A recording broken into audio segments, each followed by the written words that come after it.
going to come and speak to us again this morning about end times. And he's been laying a foundation for quite some time now through the scriptures from the prophet Daniel and Revelations and so on. But today he's going to kind of come up more up to date with what is actually taking place behind the scenes. And some of it is shocking, folks. There's just no doubt about it. Some of the stuff he's going to share this morning, you might set you on your heels a wee bit. But the reality is we've checked this stuff out, and I've got some stuff I want to read out to you just after he's finished. But it kind of begins to open up and allow you to actually see what's actually all around us in plain view, but you don't know what's behind it. But so Hamish is going to share what's behind some of it today. And it's concerning the Catholic Church. And sadly, you know, it's like the Protestant Church. The Protestant Church is like split down the middle. The Catholic Church is similar. It's kind of split down the middle. There are those who are true followers of Christ, charismatic renewal. Millions of Catholics came into being born again, spirit-filled and so on. However, the overall umbrella of Catholicism is steeped in stuff that is very, very sad and devilish, to be honest. And unfortunately, the Protestant Church has got a similar thing going, where they have fitted into a system, an establishment that has been, you know, when you read back in history, you'll see how they used God's word to manipulate the people of this nation and other nations. And so they became the tool of the governments of the time to do stuff that is certainly not Christian. And so Hamish is going to come now. I'm going to go up there for him. He's got the 30 slides. And so please, you know, if you're shocked by what you see today, then come and talk to us if you need to talk to us about it. But I can assure you there's a great deal of evidence out there. You just have to go looking for it. And praise God that we can see what the enemy is doing. The Bible says, do not be ignorant of the devil's schemes. The devil's a schemer, and he's been scheming for centuries. Thousands of years, in fact, he's been scheming to this time. All right, over to you. Okay. So again, I'm going to have to, I'll apologise for this.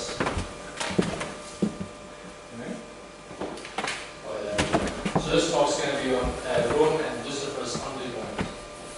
Now basically what I talked on with my first talk was in Daniel chapter 2 about how we learned about Constantine, how he mingled in with the seed of men, but then he created this type of foundation of Christianity, which is it's like there's a certain documentary called the Deception of Constantine.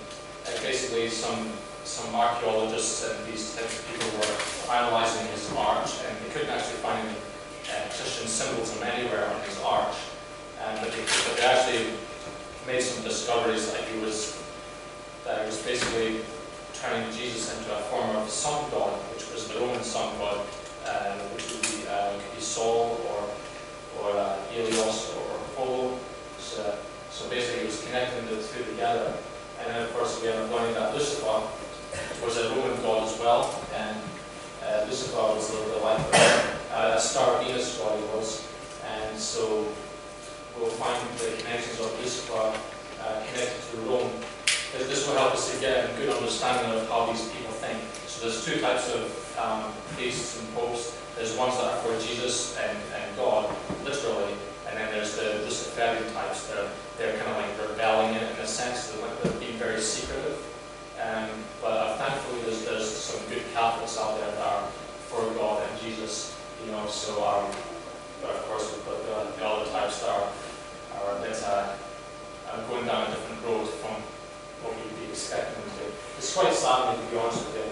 So what we'll find in this talk here is that we'll find number one, the connections of Freemasonry with Roman Catholicism, because Freemasonry, we're going to have to look into this as well in order to make sense of what's going on in the world. And number Number 2 is the black magic connections to the traditional churches, the cathedrals. And number 3 is Lucifer's connections to the Roman Catholicism and Freemasonry. Now, some people think that Lucifer is basically just means lightning, that they can use it to describe God as well. But when you go to the 1st century AD, there was poets speaking about Lucifer and connecting him, that he was the one that caused the stars from heaven to fall to the earth and things like that. So you start to get an idea that this is describing something very similar to Revelations 12, when the dragon, which would be Satan, caused many of the stars to fall from the sky. So King James has basically made the Lucifer connections. He's connected to Hellel. Hellel was a Canaanite deity, and how he had fallen from heaven. He wanted to be like the Most High. So it kind of makes sense why he would sing the way he sing, because Satan wants to be like God. So it will make sense when we get through this. So my research shows two types here. Ones that are for God and Jesus, genuinely. I mean, you would never know which ones are secretly maybe into something else. And then, of course, we've got 2, and those that are secretly for Apollyon, which we'll show, and Lucifer, pretend to be true believers in Jesus. These ones have usually twisted the truth, and usually got very twisted type of doctrines that are quite confusing as well, which we'll eventually see through the evidence that we look at. So, origins of Constantine, number 1, the documentary here, Deception of Constantine, and it says, no Christian symbols on his arch. He merged himself in Jesus and Roman Greek God, Apollyon destroyer and stone. So you can look at the documentary yourself and see the evidence, and it's basically a form of Christian Roman paganism. So what I'm thinking of, what I'm seeing is going on is that there's certain priests that are taking forward his beliefs, that are basically, they must be being deceptive about this, trying to bring out the Christian paganism secretly without us realizing it. But here's his arch here, which is the photograph here. I think one of these had so there's no Christian symbolism, and I don't know which one it is, but I think one of these has got one of the sun gods on here, which would be Sol, or Apollo, if you want to call him that. It's a sun god. So let's look at the connections of Freemasonry with Roman Catholicism. Excuse me. Just going to look at this. So we've got a source here from a researcher, and basically one of the things that he found is that the truth is the Jesuits of Rome, the Jesuits are identified with the Catholics, have perfected Freemasonry to be their most magnificent and effective tool accomplishing their purposes among Protestants, which would be the Protestants.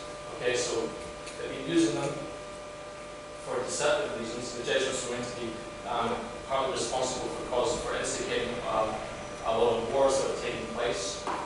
And so they're like secret agents. So all these Jesuits were almost like secret agents that are trying to take over the world secretly. So there we go with that. Also, another thing that you find in the research is that you have the lower Freemasons and the Catholic masses. They'll be in opposition with each other.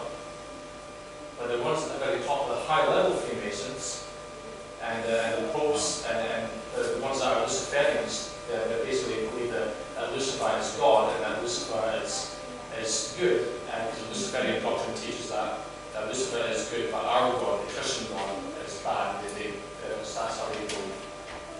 But the lower ones they'll think that this is to do with Christianity,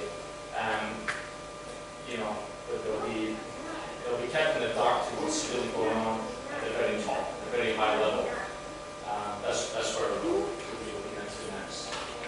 And then of course we find more evidence with Freemasonry connected to the Jesuit College. And it says here, in 1741 we can find evidence of its reach with the Freemasonry as far as Berlin, Germany. The Chevalier de Bournonville in 1754 established a chapter at Paris, France, in the Jesuit College of Clermont. The system of Freemasonry practiced by this chapter became known as the rite of perfection or the rite of heirdom. So again, we've got Jesuits connected, Roman connections to Freemasonry here. So when you think of Freemasonry, you just try and imagine it being who was a Freemason. He was quite high up. He told my parents when my parents were in Australia, and he said to them that it was the Catholics that created Freemasonry in the first place. So to me, that just kind of confirmed exactly what my research was showing. So I find it interesting. He never told my parents that ever before, but I find it very interesting that he would say that. Then we've got Alice Bailey of Lucifer's Trust. She created a publishing company called Lucifer's Trust, connected to the United Nations, and she's very important. She's got a very big voice here because of her being connected to the United Nations. And she says here, when the new universal religion has sway, so this will be the religion in the future, but when I believe that the Antichrist will come around, and when they eventually merge all the religions together, has sway, and the nature of esotericism is understood will be the utilization of the banded esoteric organisms, the Masonic organisms, which is Freemasonry, and the church organism. So this would have to be the Catholic churches and other type of churches, maybe traditionals, could be Mormons, Jehovah's Witnesses, don't know, as initiating centers. So these places here, so this means that they will be using these churches of Freemasonry to program people in churches as well into accepting this new age religion in the future.